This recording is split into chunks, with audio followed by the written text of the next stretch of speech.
Assalamualaikum warahmatullahi wabarakatuhu.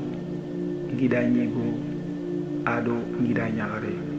o warni Suleiman alayhi salam kisa kono khada ida goneni no hana nyai kemballe qaqile ngadi waqti dangi dekeyi o nyora Dauda alayhi salam kisa kono khada nga kemballe waqti be Dauda alayhi salam agari fati agmire metro du halle atro ngani Suleiman alayhi salam o warni Suleiman alayhi salam kisa kono khada nga Israeli la mukusuni Suleiman alayhi salam to ko iganye ahaba Dauda alayhi salam to mogombe Israeli la mukusuni Suleiman alayhi salam to ti ihon nan chiragonga ado a Allah mbatenga ndo ajinanga ko ahaba Dauda alayhi salam mogonga Israeli la mukuni Suleiman alayhi salam mulla ko iganye ahaba Dauda alayhi salam mulla mogombe kempalle wakati be Suleiman alayhi salam agarna nya hankamanga Israeli da mukusu uruanga hankama gorenga kemballe Allah subhanahu wa ta'ala lina tawore kini Suleiman alayhi salam ya agallawi hum munju diga kanne muku mogombe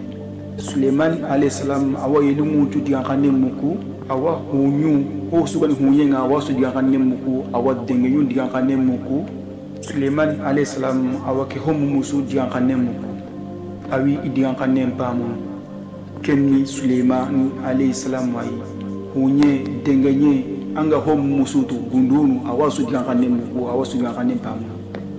gundu hobe ga khasana gundu hobe ga kharnu anga gundu hobe tu anga da gundu hobe tu Allah subhanahu wa ta'ala da Suleiman alayhi salam tundi ta su digan kanem awasu digan kanem ko iga himbe kon ko taygo Suleiman alayhi salam alina suka humei alina gundu honu dabanu hadamaremu jinnanu arina suka homei nan lasu tuindi tay nantira hankama gumutu atinya hankama ke kotai Suleiman alayhi salam ara hadamaremu joka homei adu anga gundu sutu adu anga yini qabila sutu ara suka homei asuka ka homei Suleiman alayhi salam danga hadamaremu jinnanu yelungu anga yelin qabila sutu du anga hunyin qabila sutu anga da hunyin qabila sutu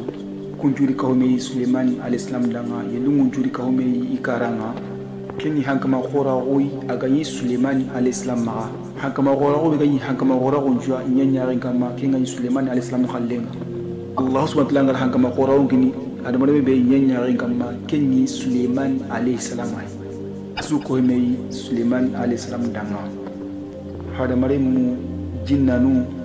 yelungu adu Allah sallallahu alaihi wasallam kenjuri isigi gasiki araranga kenju tilengon dani mogosiri armi be kan kawnan daga sigrabi angan jirantu armi be garan ngombe angan nokundu asu sigrantu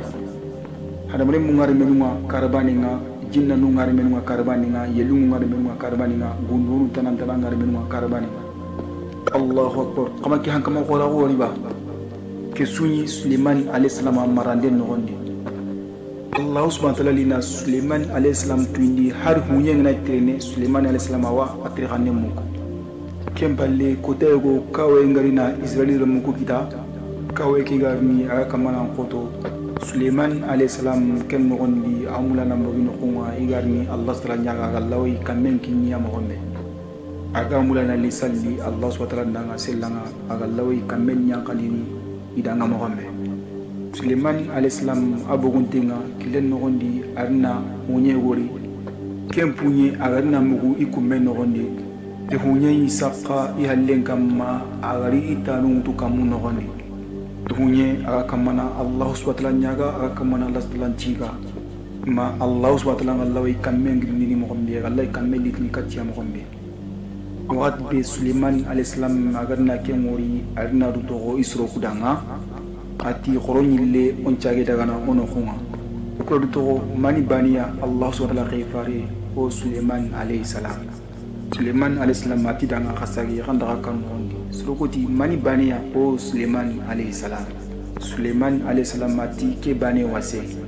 ati suroko danga Allah subhanahu wa ta'ala na ke hunye dua unja bini kamengari ngiri jingari ya kakati Allahu akbar khamal salaka wande ngoriba kemballe kota go gadi Suleiman alayhi salam adiya men kuga bugu iga yalanga iga saharan no gondi Suleiman alayhisalam adi armenu ko tinto dengenyi kanga me Suleiman alayhisalam armenu kunto tunandi dengenyi kawi ikane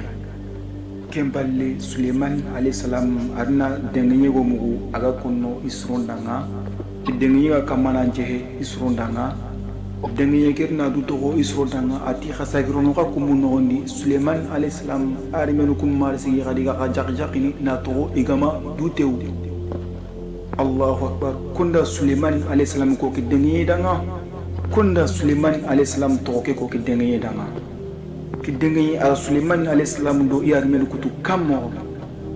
Ke watiya nyeke ringama asuotu koni Suleiman alayhisalam ya. Wati be Suleiman alayhisalam agarna dengi ke mugu agasine arina munye. Kama Allah subhanahu wa ta'ala khairi woriba agarda ke khairi bekini Suleiman alayhisalam ya. Batiban nogondi Suleiman alayhisalam arina Allah salam tigati ada khair kibe kiniya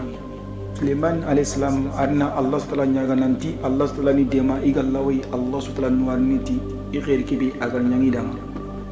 Suleiman alayhisalam tago kibe suga yimarene Suleiman alayhisalam maka awasu kapameya barna kinga tinga tago ke sunyi Suleiman alayhisalam marande nogondi kenyanji kota Suleiman alayhisalam kubun suga marande nogondi agisu kapame agisu hayni kempalle kota go Suleiman alayhisalam agi armen kusu kapame aga ke yelunga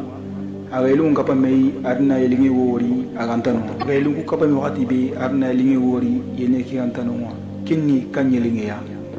kinni yelinge be suronga khili hud Suleiman alayhisalam adnan trindindi yelenge ke ribare nogoni ati mari ban jigi yelenge ke ngama wori yelungu kudo men khanga rogone Suleiman alayhisalam ati kelinge adaga minai mani ban jigi kelinge ganta isigirang Suleiman alayhisalam ani siri ahajuna himbe anda siri walla gadaga ndai nanti siri no yari men ku hay ay mani ahay yari men ku hayni Kemballe Suleiman alayhisalam agemu aga butu agama yelinge kebe tongani hud agama wori Kemballe Suleiman alayhisalam adna duto atingana kelinge wori Suleiman alayhisalam atingana kelinge wori agami imo onkoni nanga ngaya ngakatana yanga kate yambobre tigilli kelinge gani jambante nyai killi agadaga do sortano batenga killi agadaga do sortano batenga sortano ngo begoni Allah utanonga ngaya ngakate lono akama tima yiriki agana diamenda kita madrambi aga koni nanga himbe ga sigi aga mari isikiranga barna kinga tinga hosu wayno Suleiman alayhisalam batenga asuni Allah subhanahu wa ta'ala bana bata banenda to baka kunju nogondi yanga ngate nyaka onallo kenkama madramenda kita akama na ko diambe ga sigi igama ino Kemballe aga dalla honne yelinge ke adnan nalli yelinge ke hududu adnan chagi arakati Suleiman alayhisalam ya Suleiman alayhisalam ati yelinge danga mani bani na lelandi angamani anjigira kasena Kemballe yelinge ke na duto Suleiman alayhisalam danga o Suleiman Allah subhanahu wa ta'ala khifare tima goti katingei barna ndo gibari qura likatanga ati gibari begani gibari sahaba antenga Suleiman alayhisalam atia elinge kita kenni mani khibare kinga tinga Palestine manjuni Suleiman alayhisalam marande nogondi me kelinge girno ko nogombe gari masaba Yemen bangenga angana kenogo lati suna kampai Palestine do Yemen naganga angana kenogo lati hay kelinge biga jondi kenogo do mena ganga nalikati Suleiman alayhisalam ya agari aga kiribare konno Suleiman alayhisalam da Suleiman alayhisalam atelenge danga mari bani na lelandi angmari anjigira kaseke yeleke ti Suleiman alayhisalam danga ni qibari sahaba ten kona danga Suleiman alayhisalam atelenge danga keni mani qibari sahaba ten angarna koni danga atinda yagare gori songa amarande nogonde Suleiman alayhisalam ati koni ke yagare ya yeke do Suleiman alayhisalam danga ati ke yagare atogoni Balqis ati yagare ani yagare be suron juga amarande nogondi ati pale dingaga yagare ke maga ado tawo haram pare ga maga ala tawo himbe nogondi haram pare ngani mo siri ati sersuga ken no kuya asuna ken yagare amarande nogondi ati Suleiman alayhi salam danga himbe gani kabakonga iraune ten kamosiri atinda surongori nonga iga kenya bata Allahu akbar kama kelingi wariba ati kama kusuro wariba kusuro benu Allah subhanahu wa ta'ala ikhirin giniya agar na hangama wombo sinu giniya iga hotana bata himbe gite Allah subhanahu wa ta'ala mane iga kenya bata suro kuina mani bata ina kenya bata yeli ke hududu agar wuri kimalinga danga ati barna kusuro suyidini hotana sudani suyidini kiyembana danga elinye hudu kimalinga danga aga hotana walla iga hotana bata himbe gite Allah subhanahu wa ta'ala mane gai nanti kusuru ganda suyidi Allah subhanahu wa ta'ala mane danga akembe ga ho muguntendo ho banga dentu agatu oga himbe na kummani agatu kebiga hadamale masuya Allah subhanahu wa ta'ala mane biga asutu kiribare Suleiman alayhi salam kati ingola mawane kemballe Suleiman alayhi salam amla la kiribare tu nanti lege la kebe ko ndangeli tungu ya gani magare ya gani ili ke kamana tungu ya kundanga agar kibar kebe ko uya agar gare ya ko banna Allah subhanahu wa ta'ala kayfare Suleiman alayhi salam ani siri anta sire digame gara katti siriya ahimbe ko Suleiman alayhi salam danga sire be khibare nga sadagal daga tay anam bayina holo kelli tungu ya magare ya gani kemballe Suleiman alayhi salam atili ke danga ngaletre wosana nga kinanga ati yelen ke danga anna ke letra utu anga yake yarebe ko indanga anada ke letra hita yarke kanga yarebe anga ko indanga atongani Balqis Suleiman alayhi salam atili ke danga letra ke utu anna da hita Balqis kama anna mukaranga anna hay agar himbe kempalle yelen ke arna letra ke utu adu letra ke daga awat be yelen ke Balqis no kuma arna letra ke ta Balqis kama yelen kirna mu na Balqis hay awat be Balqis agar letra ke uri arna letra ke muni Balqis arna kapoko banna anta tu ki letra ke gri no gombe anta tu ki letra agar yaqi kama mohombe awat be Balqis agar letra ke no gombo letra lemme won gondi agar na muni agar hay ati bismillahirrahmanirrahim ki letra giri ke Suleiman alayhi salam ay ngani Allah subhanahu wa ta'ala kayfarenga ati ngamula kanjudi Allah subhanahu wa ta'ala mbananga kama ka halle koy Allah subhanahu wa ta'ala ati khana Allah subhanahu wa ta'ala mbana badu kemballe Balqis agar na ke ori arni suruksu ka humay na su ko humay ipale nogondi ati dangana maniana ke ribale nogondi kemballe Balqis amini sirui a conseil isuwa aterinkana barna kunjono akotanga Balqis arni trindi atirini mania kiribare nogondi kemballe Balqis sukurame Balqis danga gel gajanga gani ora gajanga oroda gaja me Balqis ani sire be gani sire haqilantina haqilen bosire nganyai Balqis ke yagare hakle be ganya yami mai ada ku kusro yuya Balqis arna digame ko isro kudanga kemballe asro kurna du to Balqis danga o Balqis orni maniya ke ribal no it o Balqis peut-être Suleiman alayhi salam awarni qenoi Balqis ati sro kudanga ngarini kadogo kini Suleimania ken kado khore kado bi Balqis agamula na kini Suleiman alayhi salam ya ku kado no gondi kanne khalsi khulle anga nabure mo sutu ho sugallinga hadamare menanga aswa ke kado ada kado be ko mi aswa no gondi Balqis atike kange do ke khalsi khulle do ke nabure nga su dengene Suleiman bangenga nga ke su walla katti Suleiman ya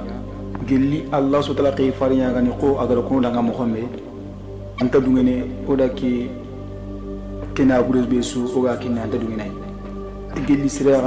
gani sire be ga tuna kerinya mulla oda kena burewa akurundini ken no gondi Balqis adna kenda bari adna surongo bondenge Suleiman alayhi salam banginga ido khalisi kulle ke do kange ke do nabureke sudaga kati Suleiman alayhi salam banginga arna ki nabru suden kati koyi arna den kati Allah sala kay farenga Suleiman alayhi salam kemballe nabru ke ga sida kubenu maga igari ki Suleiman alayhi salam ya waqti beya Suleiman alayhi salam ati ko ni khakuma bogoti o Suleiman keni kado nya yora kinanga. Suleiman alayhi salam ati kado giri ko yaga katingei itli kado giri Balqis ay nanti walla kinanga sabaha hankama yagarin hore ngoni nantolli ke kinanga o Suleiman alayhi salam adna hamu nanti Balqis namulani sankundia kamaga Balqis dakina bure lawai Suleiman alayhi salam sankundi ni ba kamaga Suleiman alayhi salam ana tuna qiriya mulla antalara khairi mulla Suleiman alayhi salam adna duto abutu atisru kudanga kado kana burli ni katinga na trawni ken gini ngai ti kama wori ba Allah subhanahu wa ta'ala be sukini ngai kem balle Suleiman alayhi salam adna dugo woke danga ati sage katti Balqisai sage dana kata yakkan kira kharshul kula na burke nan daga sagai kem balle khibar ke di Suleiman alayhi salam ya arni armen kusuka humei khibar ke dina Suleiman alayhi salam butundi arni armen kusuka humei arni tirindi yaga himbe koni danga khibar ke nawal barna Suleiman alayhi salam ani Allah subhanahu wa ta'ala khifare Suleiman alayhi salam adna du to isro kusudan ati kollawai Balqisa atahu horam barke be gama na timbangi nga sasa kunu mulla tahu horam barke be gama nga mulla na alinki te no ni sasa kunu ko yelinki hud agara konna nga mo minna tahu horam bare wa Balqis ma nga mulla na warinki te no ni sasa kunu ati barna yelinki hud ada konna nga tahu horam bare wa Balqis ma tikita ho haram pare biga Balqis maga ngamula na wori sasa kunu ngamula kana ritin bangi sasa kunu ki yagare maga ikellaw ngi sanguni do Allah subhanahu wa ta'ala bani batenga ba maga duna gher ke begi maga ikellaw ngi sanguni do Allah subhanahu wa ta'ala batenga do kenga ba Suleiman alayhi salam ati ki yagare anamula na mandabari ngamula qabana bananguna atta ho haram barke biga maga kana ritin bangi sasa kunu galawar ni sujudi Allah subhanahu wa ta'ala bani danga maga rone Al-Ghizali suruku gar lawi sujudni Allah subhanahu wa ta'ala mogombe igarni kay Suleiman alayhi salam maranden ati Suleiman alayhi salam ati suruku danga mulla qabana badang srebi gallawi na ataho ki haram pare ke timma asasa kunu Suleiman alayhi salam ati kollawi kenya ni danga asasa kunu kemballe armen kunu gondi jinna ko armen no gondi jinna ko to Suleiman alayhi salam danga barna Allah subhanahu wa ta'ala jinna nundo hada mundo tagon mumun jokini Suleiman alayhi salam ya asuwa amarande no kondi jinna nu ko armen no kondi jinna woto gadi o Suleiman anna Balqis tagu horam pare ki amulaba kebe ga maga siski anna kenya mulaba atilla wa tagu horam pare ki hallananga ki itna banginga sasa kundu katti kenga rene banna Suleiman alayhi salam agana yisro ko kapame wakati be yana jopana subanya yi nda wara ma kenga rene wakati be e jinna radu to Suleiman alayhi salam danga katti kenga rene anga atawo horam pareki walla anjon no ni anna ke jinna bi garata game ko jinna tuwana hore yani adna to o Allah ke fare Suleiman alayhi salam to wunya ni ma ti to on bosi ni ma banna sogira won khayin kam atinga atawo horam pareki ni ambanginga sado kinga khenni anga kilanta horake ibare yo go amalingo Suleiman alayhi salam danga banna Suleiman alayhi salam namla ne arkita go ke wori sasa kunwai Suleiman alayhi salam anya ko khibar ke gama linga danga na wutu suba na war ma kinga kun wati kenni watlati ay Suleiman alayhi salam danga Suleiman alayhi salam tinna joye nya mula himbe ga njo take ray kempalle yogo yi so kuno gondi to ko renga maga ti kitabu no gonga awai ni hada mare meyani ube ga jinna nyani me to anan kore tanani Allah subhanahu wa ta'ala gumbo gore gini ke kamane kay gol na du to Suleiman alayhi salam na o Suleiman annam lana Balqis tagu haram pare ki awra nyaare ni sasa kunduga kelanga mla Balqis tagu haram pare ki awra nyaare ndi antan nyaare merti na muy anganta walla nyaare ankara sasa kundu at o Suleiman angana nyaku tere angana yumuni anga Balqis tagu haram pare ki asesi maki tagu haram pare ki gamra anga wala tagu no anjon no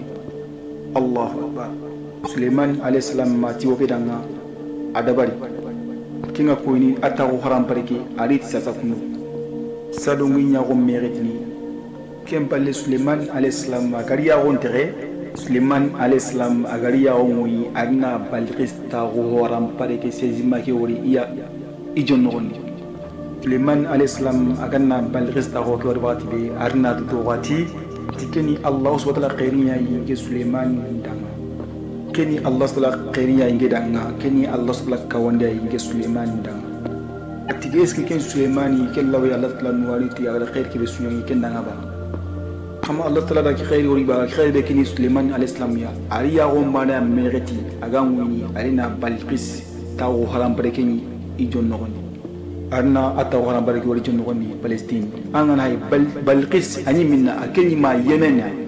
angana kunu hilli la to yemba Yemen do Palestine na ham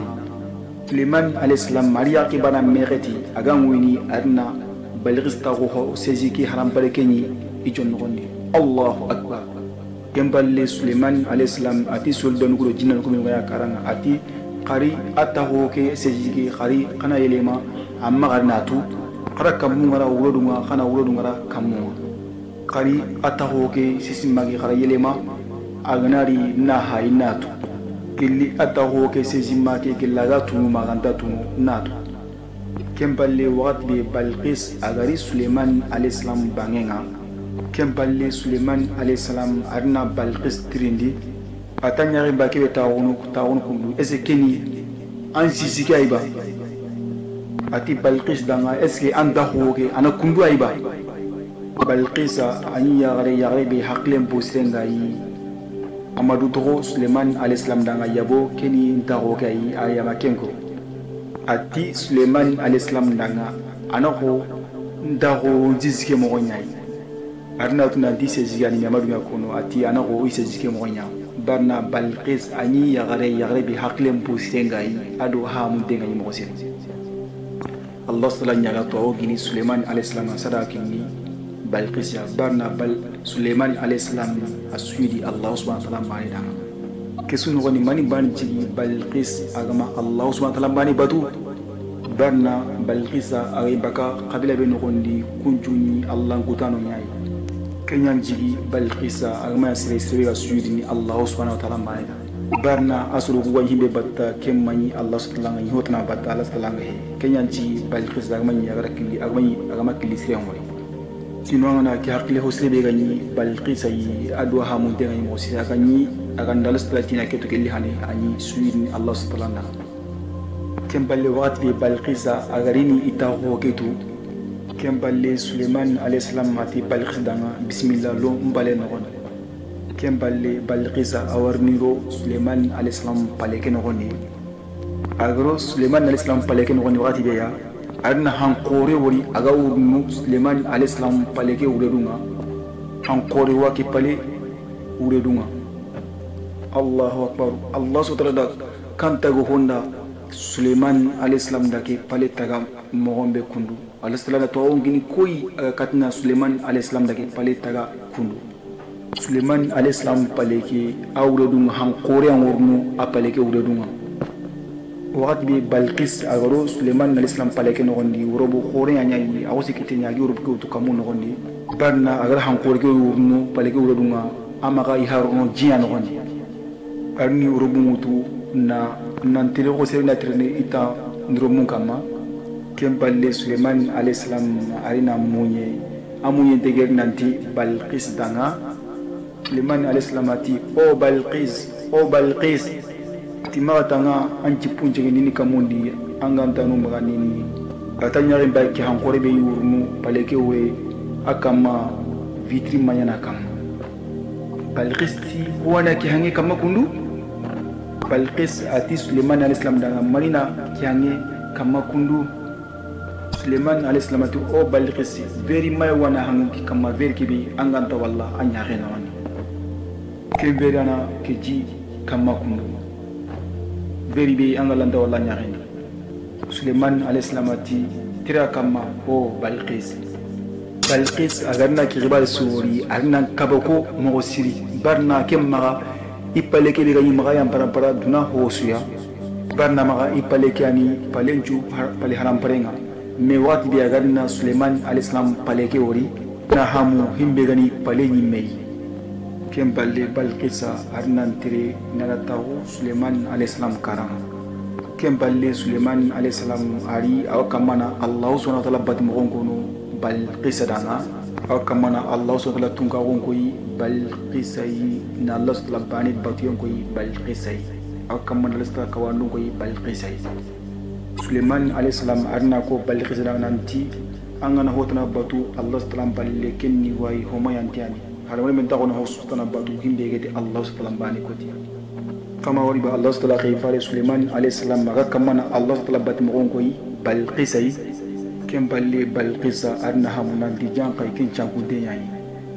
Balqisa ti o Allah janka ngen siri be sangude ngani ngayana siri be ga sujudni anki Allah subhanahu wa ta'ala bani danga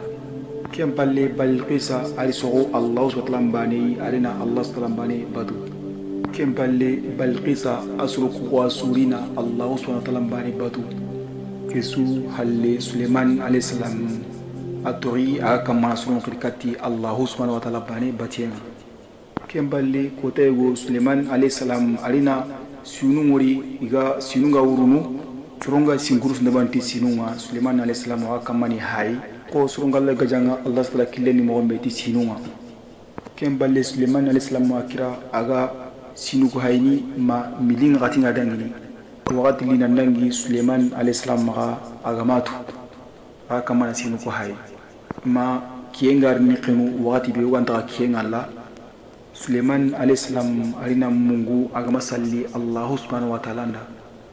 wakati be Suleiman alayhisalam agarna tunanti salli wakati ndangi masalli arina nimisi arina yampe mundu Allah subhanahu wa ta'ala maga Suleiman alayhisalam ti o Allah nyingara sinuku mo hayde lungwe budago ngari nga mingari mungudo salli nga Allah subhanahu wa ta'ala ma kengara ronu brambe ma salli wati ngarni dangi wakati be ya kemballe Suleiman alayhisalam arni armen ko nantina sinuku su tu idili bangi nga sasa kuno Suleiman alayhisalam arna sinuku su sadaka arna sinuku su kursi Suleiman alayhisalam arna sinuku su kursi Allah subhanahu wa ta'ala ndanga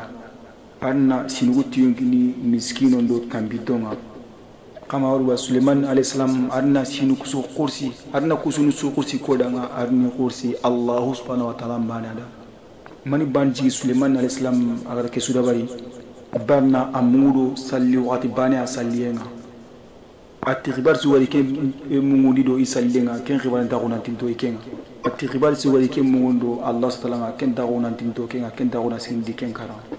ni ko to o Suleiman kuni sinube no angana wasi nanga sete sinube no kama o Suleiman ti kuni sinube no Suleiman alayhisalam angana da gajalla anga sinube utani gatle gajalla kemballe ki ribar su halle Suleiman alayhisalam arni maniya lengira ki kota halle Suleiman alayhisalam arni maniya gana wayasi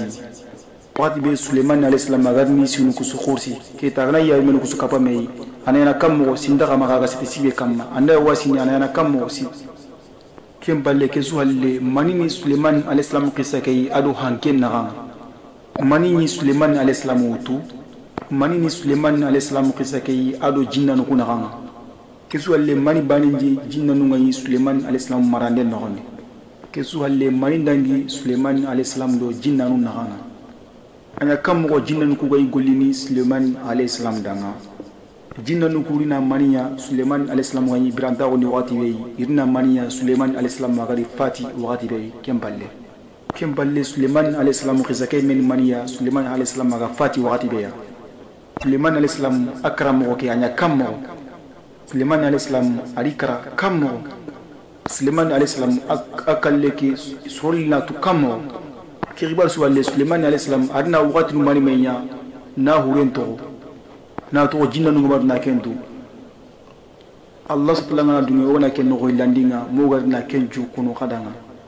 katoro batinga kalo teringa Allah subhanahu wa ta'ala no landinga kawani kenju mugo iro wonneni no hana nyamante ay Suleiman alayhisalam qisan kamma ngida nyigo ado ngira nyaare ya rabbi Allah subhanahu wa ta'ala ngandi ngeda asu kamante ngorosi Allah na wasiyatna ko mo danti no ko ladinga Suleiman alayhisalam qisan kamma assalamu alaikum wa rahmatullahi wa barakatuh